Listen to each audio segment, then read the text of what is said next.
I'm so sorry, everybody. Apologies, I had myself muted. So I'm going to start again. My name is Niamh O'Donnell. I'm the Director of Poetry Ireland, and thank you so much for joining us this evening. Of Claws and Hooves and Meadows is a project initiated and led by UCD School of Veterinary Medicine in partnership with us here in Poetry Ireland. And we've engaged in a body of work which includes commissioning 4 new poems around the themes of one welfare, producing a pamphlet of those new works with 8 other selected poems, as well as producing posters which will be distributed through veterinary clinics, and a short video which will be available next week. The pamphlet is absolutely beautiful, and you can get it on the Poetry Ireland website if you go to poetryireland.ie and into the publications section. It's only a £5 for us to post it out to you, so do get on and purchase one. So all of this work has been made possible with the support from the Science Foundation Ireland Discover programme, and of course our key stakeholders here in Poetry Ireland, which are the Arts Council of Ireland and the Arts Council of Northern Ireland. So tonight we're looking at how poetry and science have long been intertwined. Both are culturally primed to investigate and interpret, and both, or for both, you need to really read between the lines to find meaning and build understanding. They both reveal secrets because they depend on metaphor, which is as crucial to poetry as it is to scientific discovery. A new metaphor is a new mapping of the world. And so when we started this work with the veterinary school, I came across a quote from Wordsworth, which would better describe this than any of my ramblings. So he described the relationship between poetry and science in this way. He said, "Poetry is the breath and finer spirit of all knowledge. It is the impassioned expression which is in the countenance of all science." So unfortunately, this evening, Professor Alison Hanlon, who we've been working with in the UCD Veterinary School, has been unable to join us. So I just want to introduce our 4 scientists and our 4 poets this evening in order of appearance. So we have the theme Caged, and we have Professor Siobhan Mullan from UCD, as well as poet Martin Dyer with his poem titled Meek. We then, next up, under the theme Kinship, we have Dr. Gareth Arnott from Queen's University Belfast, followed by poet Conor Cleary with his piece titled Bats. And then we move to wildlife with Laura Griffin, a PhD student from UCD, followed by Moya Cannon, a poet with her piece titled For the Birds. And then last but definitely not least, we have under the theme Beloved, Dr. Grace Carroll from Queen's University Belfast, with poet Roxanna Nic Liam, with her piece, which she'll read in both English and Gaeilge, titled Beloved. So thank you for joining us. I'm now going to pass you over to into our first theme. Thank you.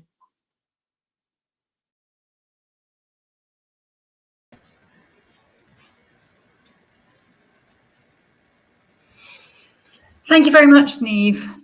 I'm absolutely delighted to be here.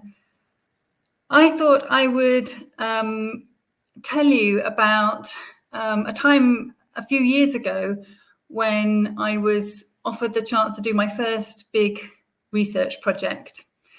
It was a project on the welfare of pigs, aiming to improve them, their welfare through welfare assessments.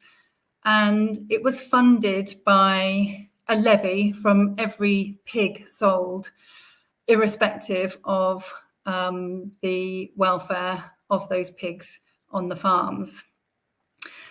Now, I did have some misgivings about whether I should take this role or not.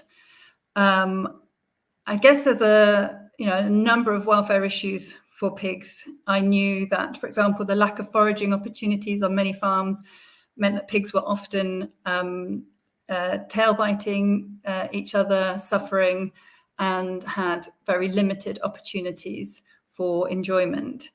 Really in contrast to pigs in the wild, who are ranging over a huge distance, living in small family groups and eating a wide variety of foods.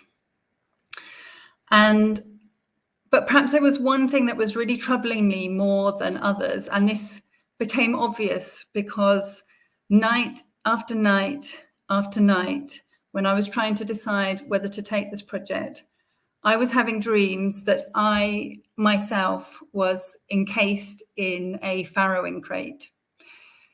If you don't know what this is a metal cage of probably our most egregious type of cage for animals. It's really the size of a sow, and all she can do is lie down and stand up during the weeks when she would have her piglets on an intensive pig farm. It's really common across the whole world. And in fact, a not dissimilar system is common for the whole lives of sows in many, many parts of the world.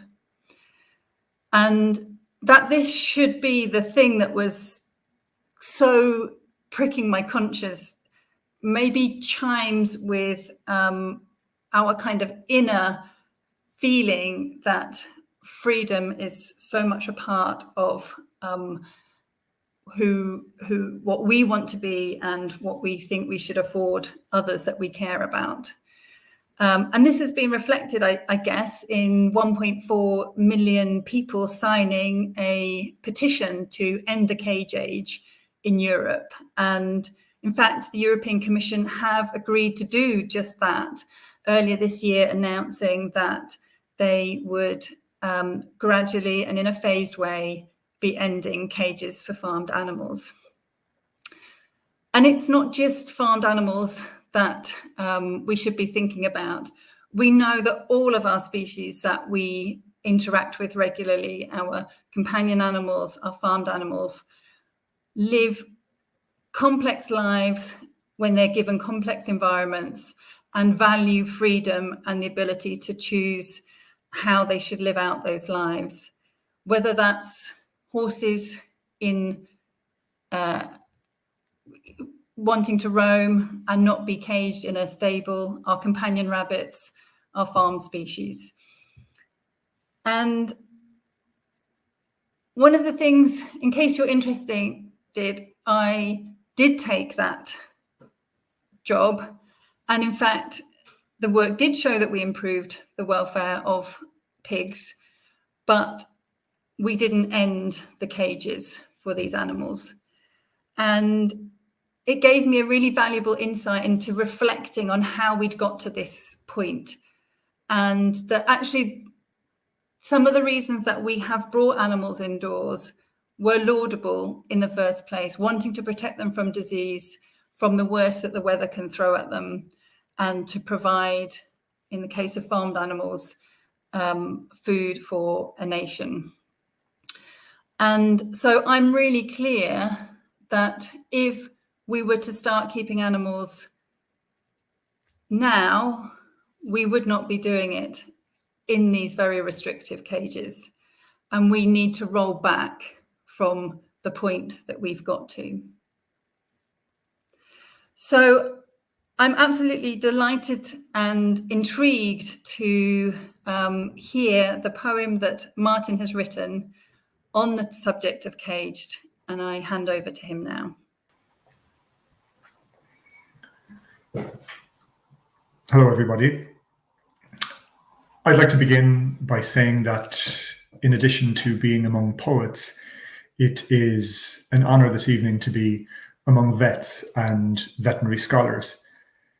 Watching vets do their work in my childhood was a major influence.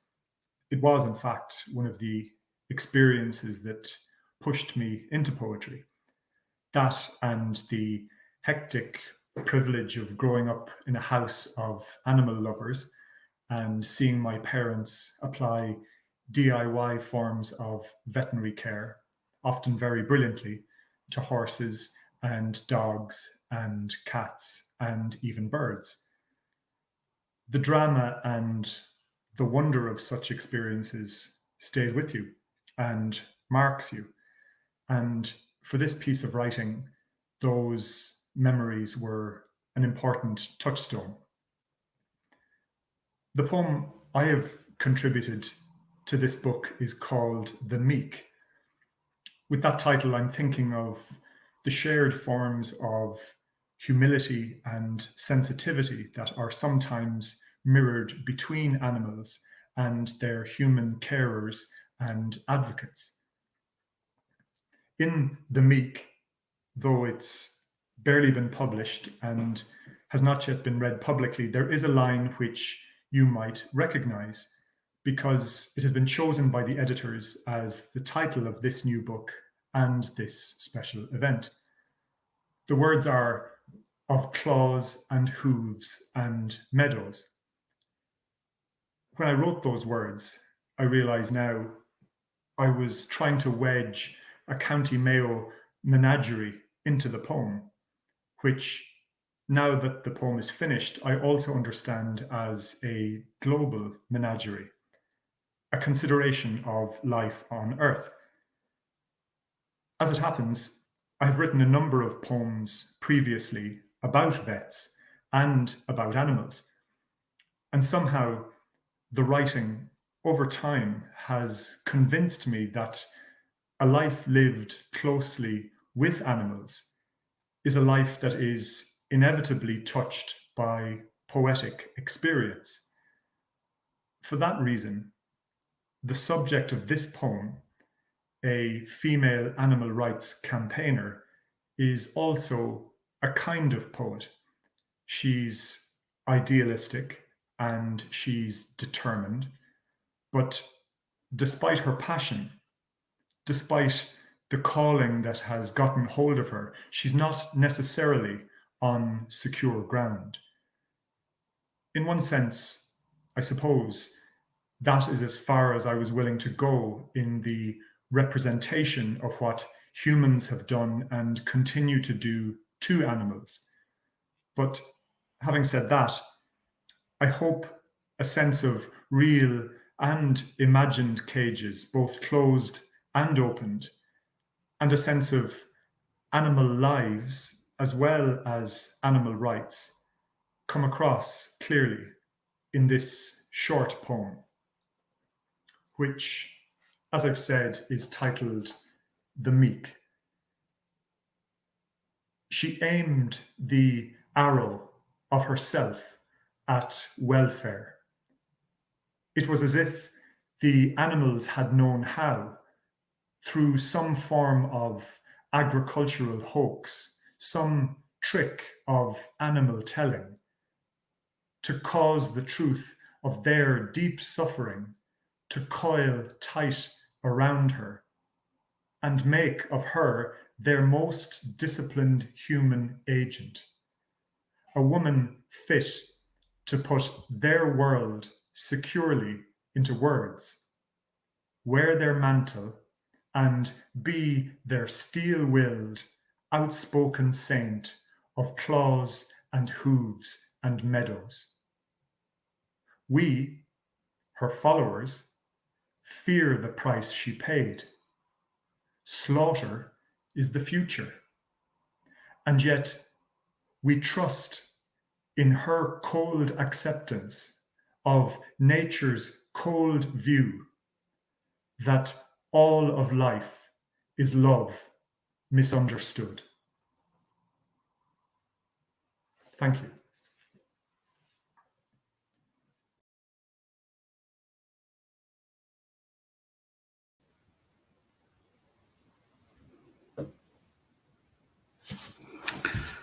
Good evening, everyone. So it's my absolute pleasure to be able to speak to you this evening on this topic of animal kinship. And more specifically, I'm going to talk a little bit about animal emotion. So I think we can all appreciate the importance and the fascination of our interactions with animals and the human-animal bond. And for me, this started with owning my first dog as a teenager. I'm trying to show you a picture over my shoulder, but it's the light. We're very dark at the moment. But Whiskey was an English Springer Spaniel who was full of energy and mad. And I remember training him and getting really involved in studying his behavior. And this was actually what set me on the path to become an animal behaviorist and to follow an academic path in this arena.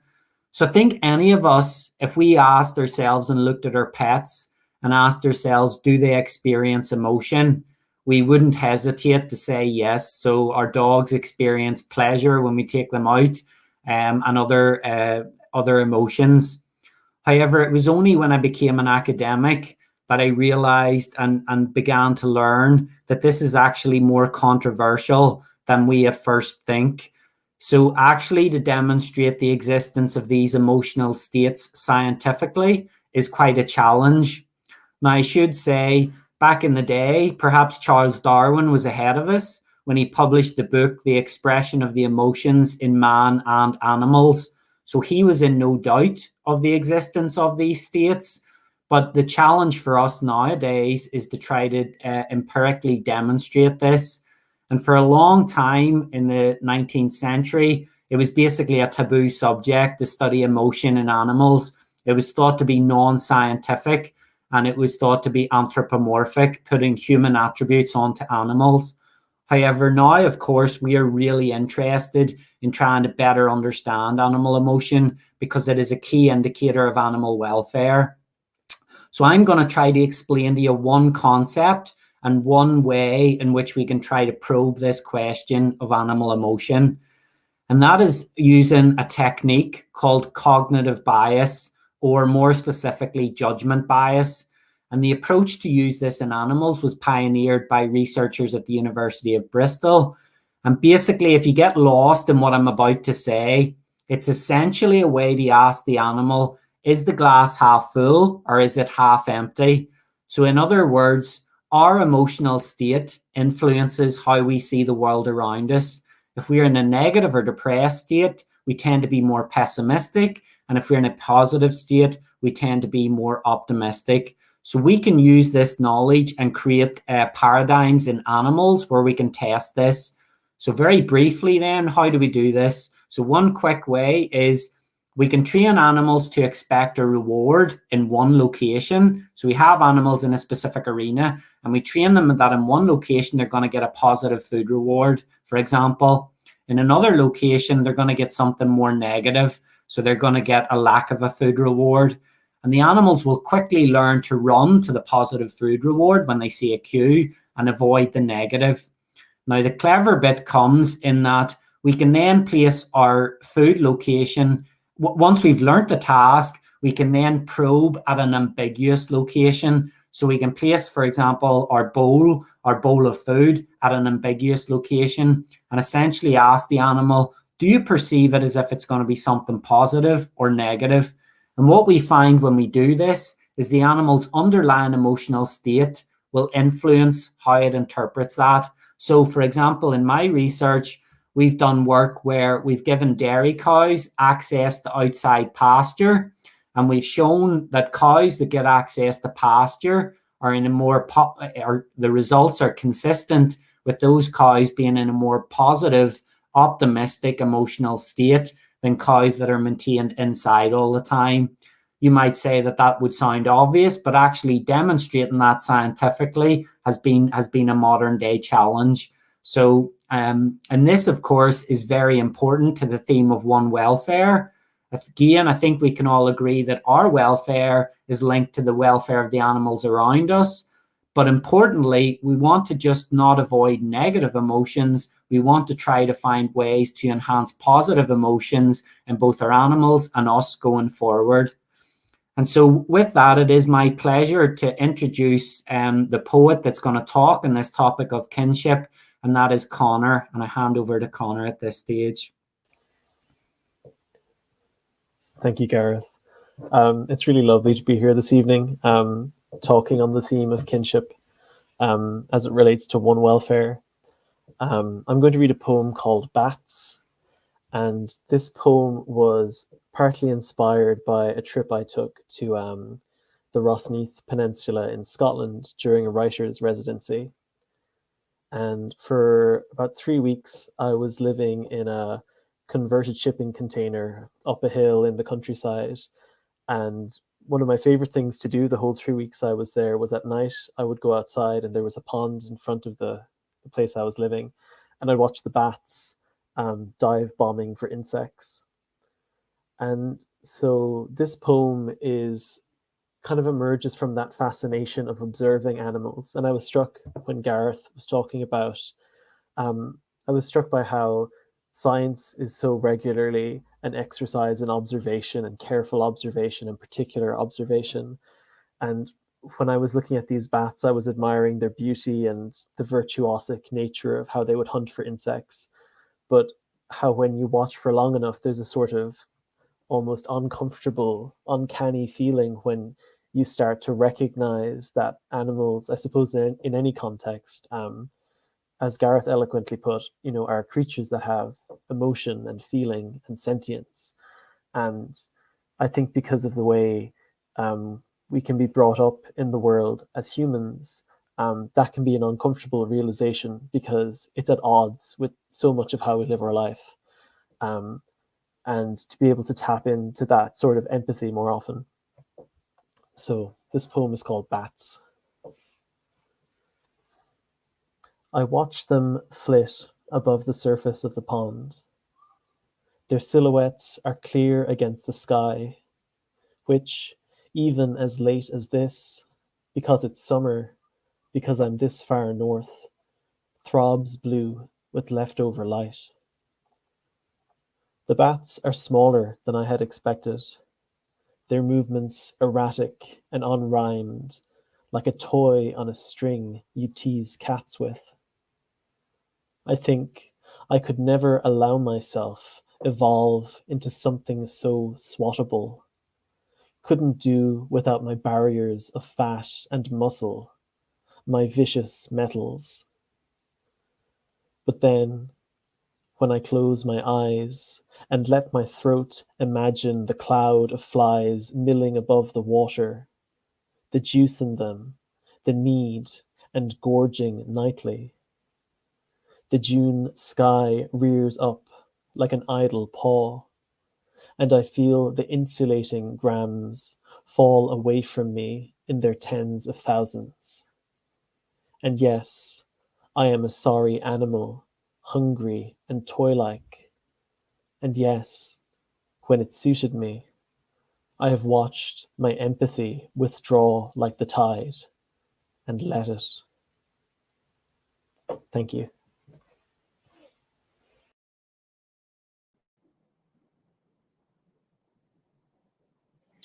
Hi, everyone.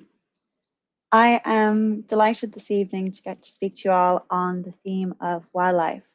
My own research focuses on human-wildlife conflict and the interactions that we have with wildlife and how they may impact those animals to try and make sure that we maintain positive relationships with nature around us. Because I think it's pretty safe to say that we all enjoy the feeling of being close to wildlife. Everyone can relate to that sense of awe and delight you get when you spot a bird soaring through the sky, or glimpse a fox disappearing into a hedge, for example. These moments that we share with nature have incredible mental health benefits for us as humans. Maybe because viewing these wild animals can make us feel connected to something bigger than ourselves. And this can be really important for us, especially in times such as these when the world can feel overwhelming or lonely. Some people have tried to take this feeling a step further by interacting directly with nature, for example, by feeding wild animals, either in their gardens or in parks or at waterways, which is what my research has primarily been focusing on. Often they give these animals what's readily available on them, which may not be appropriate foods like crisps or chocolate or sandwiches, or some people may leave out their waste for animals to scavenge. People who do this say that they do so because it makes them feel good and they believe that they're helping the animals involved. But we have to ask ourselves the question, is this a good idea? And it's becoming more and more common to hear stories of people getting injured by wildlife who have gotten used to people feeding them, either directly or by leaving litter at campsites, for example. And this often leads to follow-up cases where, unfortunately, these animals have had to be euthanized because they were now considered too dangerous and habituated to people. Some species are now even considered pests, because they've learned these behaviors. For example, like seagulls who harass picnickers at the beach. So we have to ask, could we be accidentally damaging our relationship with wildlife by feeding them this way? My research also asks, what about the wildlife involved? By feeding them, often with these foods that are not part of their natural diet, are we actually helping them? And I'm afraid the answer is no, we're not. We found that when people feed wild deer, they're actually impacting their behavior, health, and overall welfare. Feeding wild deer forces them to compete with each other. They have to push and shove and fight over this additional resource, which is very stressful for them. And additionally, they show behaviors like jumping or flinching while accepting food, which is a sign that they're not comfortable being so close to a human. Also, this extra food is not benefiting them. We found that deer who are fed by people end up with smaller antlers than is normal, which could affect their chances of mating. And the abnormal diet given to them by these humans also changes the structure of the inside of their stomach, which shows that they might have more gastric acid than is natural. So I leave you with this to consider. We love wildlife, and we love it because it is wild. So shouldn't it be left that way? And if we really want to protect these animals, maybe it's better to see and enjoy, but not touch or disturb. And with that, I am delighted to pass over to Moya, and I'm really looking forward to hearing her poem on this subject of wildlife. Thank you. Thank you, Laura, for that wonderful, wonderful talk.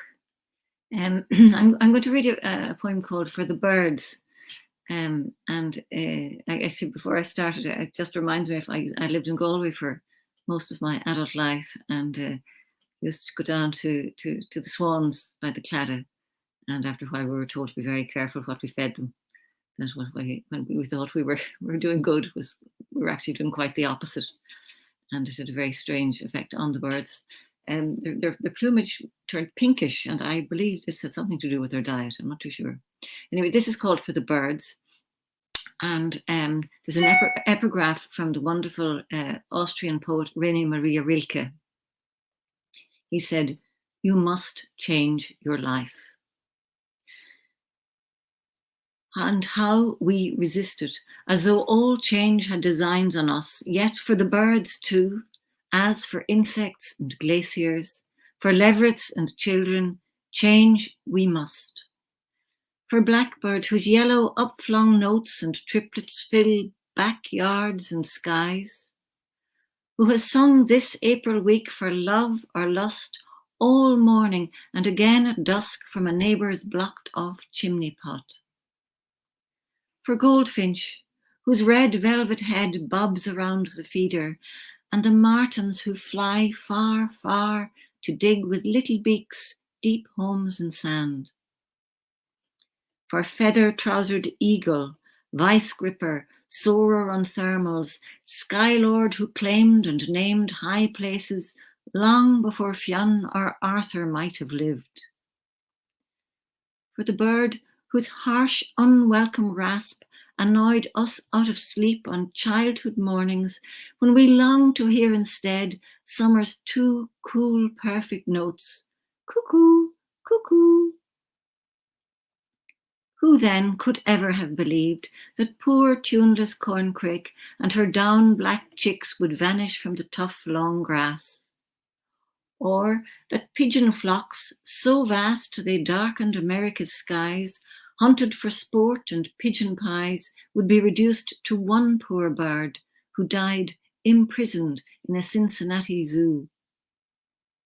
Or who could believe that little garden birds whose fires brought song from Australia so many million years ago, who, when the world fell silent, sang on, who gave us heart this long last year, are being starved and poisoned by our careless ways? We know it's not too late, but almost. The cost already runs too high. We, who still have a choice, must change our lives. Thank you.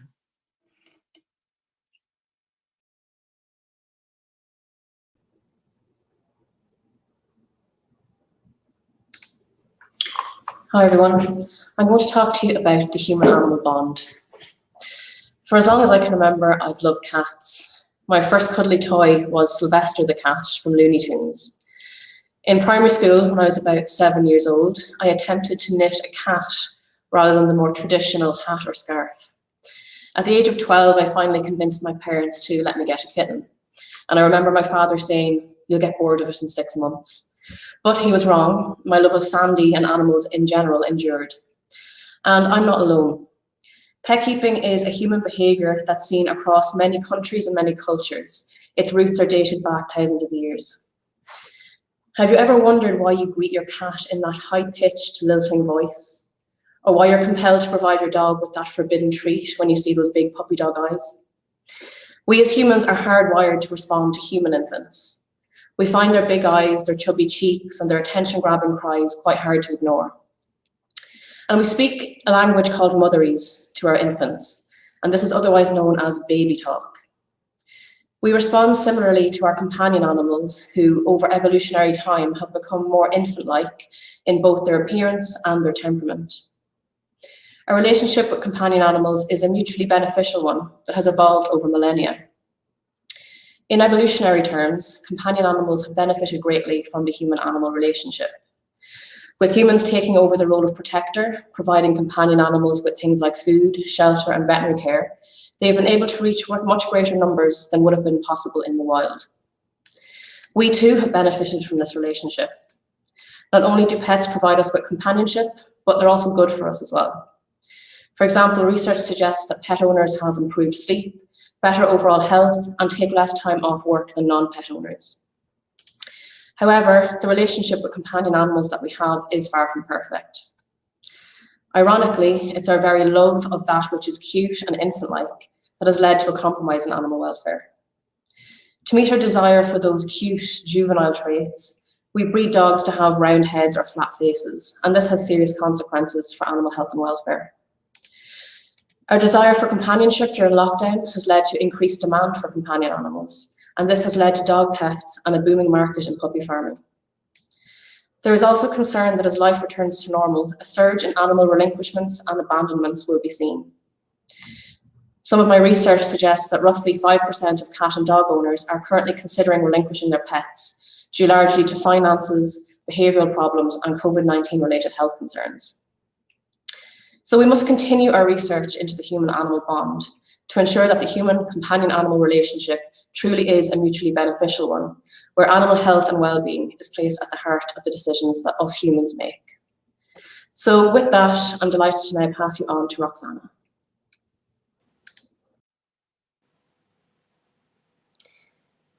An nuan. Imohíonn seo le catar mar glúna ina lí, an creightar an nuan faoi hún, smuoiníam ar rud éigean na dúirt mo cheanmháthair. Má chuirtar a gulthú do bhar peata mharbh, curfar a gulthú ar chúis níos measa amach sa bhliain. Smuoiníam ar na focail sin go minic. What did she mean? Bailach le glas a chur ar chlab na báistí? Mar creide mar é. You don't mess with an old wives' tale. Córa caiile i gár an tail. Muna nation tú lo beg tú an whale. Ach, I gás an fáiste, cad ba was an a bás peata. Dul fiata an nuan a bhíann agus tú ag fás an níos, a bhíann chun grá agus taciach de hortit, a bhíann a gcónaí when you were feeling lonely. Corfar a gulthú ar chúis níos measa amach sa bhliain. Ach inis, agus mé amach in a fásta, tuigim cad atá níos measa. All the things that could be worse, ach tuigim freshen that it's not a curse. Ní malacht a bhí an ná sin. Tháinig sé ó glún eile. Glún a bhreathnig ar anmhaithe ar chlí difriúil, where there was a fine line between being kind and being cruel. Mar hampla, anmhaithe báte chun tróchra I dhéanamh orthú. Mar ní raibh na hacfaní donna cuil an is piscaní ann, chun ara a thort dómh. Ní ghlacfaí leis inniu. Na leitheanta seo ní bhíon má bhíon cat nó cúagat, is féidir le grúméireachta all dómh. Agus iad a chóirs go rialta chuig parc na speisialta agus éadí díalta dó freisin. Má híon na leitheanta sin nuair nach raibh na hanmhaithe ann ach le haig obair nó sport I bhád I ggéanún. Inniu is build an tailech iad na peataí. Iad buntar, grá buin a all ach úd ún. Agus muid ag glanna suas a chuid caca agus a chuid mún. Iad ag fanna ciún ar bhíonn siad ácór chun sún. Agus cad a déir sé sin go léir fiún. Gohfuil míad có difriúil an glún eile. Gohfuil míad ar an aimsir seo níos tuiscinaí, níos anúna, níos canálta, mar gohfuil míad ábalta fáilte a choirú fiataí inar dithe agus inar gríthe. Well, níl me cínta faoi sin. Mar ar an taobh eile, is saoil na có tuiscine, feictear go mbíonn fearmóireacht cúbarnaí, fearmóireacht dhonarcin, fearmóireacht chuileán ar siúil. Ok, níl an bhrú dúlach sin le feiceáil as cór an gá thuúil ach we can't act a fool nach bhfuil sé ag tarlú. Mas tína códeab críoch sin muid, céim fád a bhfuil críoch tagtha lena háiteanna cruálacha seo. Agus lena chus sin tá sealgóireacht sionach, bruchaireacht, cion díthú ar aine, agus cad faoi do rán a bí a freisin. Fiúna ar dhéanann tú iirecht a bheith i cheall cheantóir ná a bheith gan, níl muid thar mulla berte. Mór a nithimid rud éigean a bhí a chur fulla. Mar bhí na targaí vegetáir go lán na thula pána. So sa deire, bhín anmhí áit éigean ag fullacht. Má chuirtar a gulthú do bhar peata mharbh. Well, cá mar gheallar na hanmhaithe beo. Cé atá ag gul dómhsan. Nach bhfuil sé I bhád níos measa iad a bheith beo agus iad a bheith céasta. Na creightar cráte.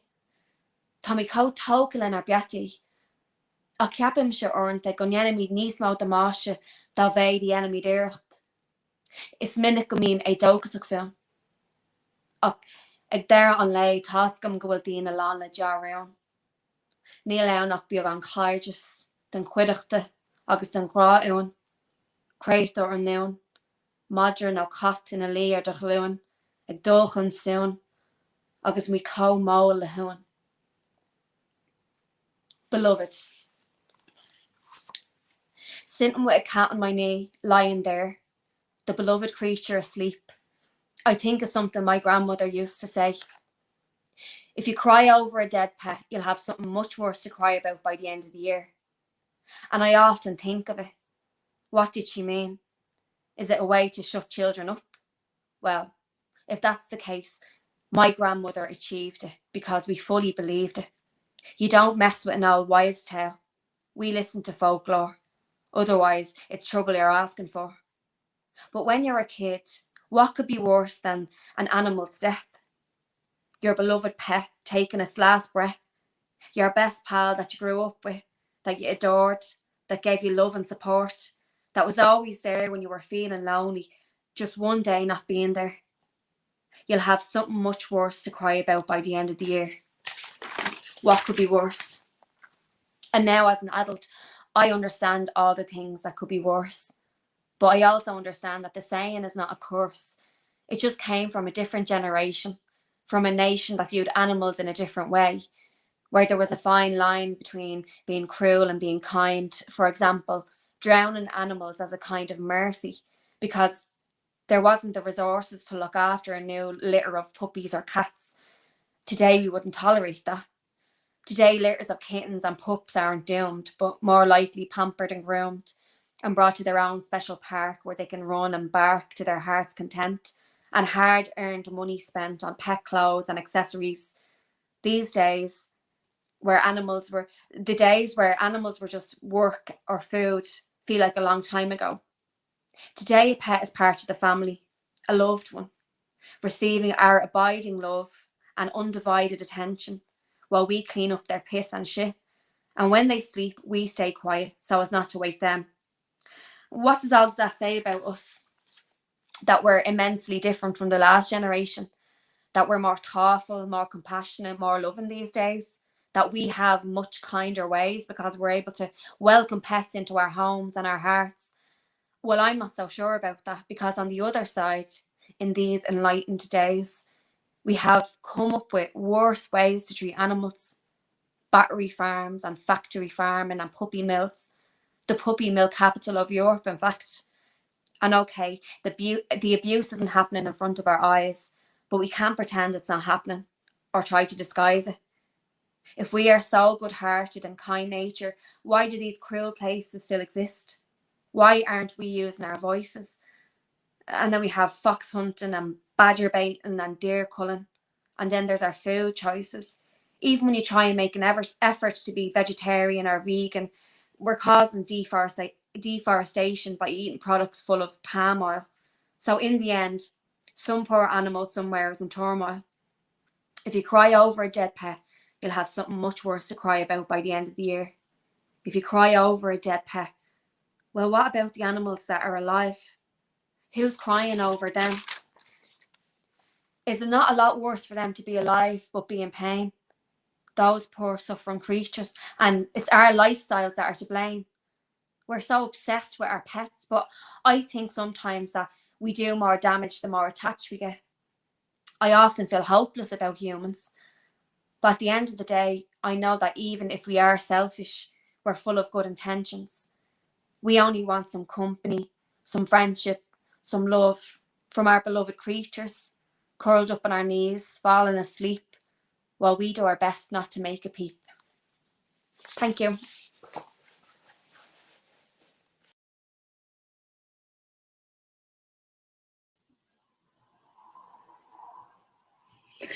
Hello, everyone.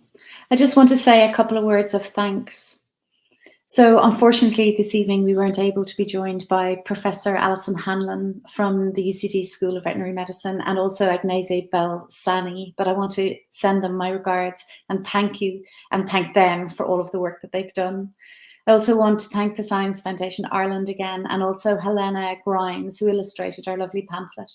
And finally, to the artists and scientists who made tonight possible, so Martin Siobhan, Conor, Gareth, Moya, Laura, and Roxanna and Grace. Thank you all, and thank all of you for joining us. Good night.